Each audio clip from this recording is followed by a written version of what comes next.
ito ay rated SPG. Striktong patnubay at gabay ng magulang ang kailangan. Maaaring may masiselang tema, lengguwahe, karahasan, sexual, horror o droga na hindi angkop sa mga...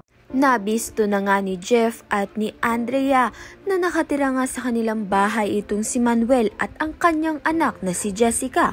Kaya naman nga't huling-huli na nga ang matagal ng sinisikreto ni Felma at ni Colleen. Subalit imbis nga na magalit itong si Andrea at si Jeff nang makita nga nila ang kanilang ama na si Manuel na baldado na nga at hindi na nga makalakad, ay nanaig ang pang-aawa nga nila. Subalit hindi nga nila makakalimutan ang ginawa sa kanilang ni Manuel na iniwan nga sila noon.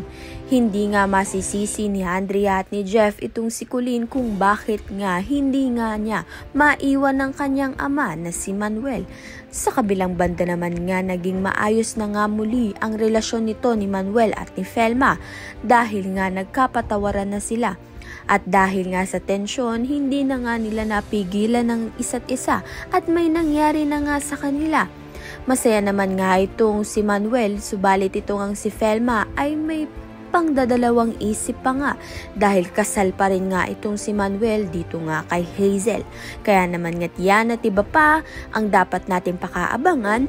Maraming salamat sa iyong panonood.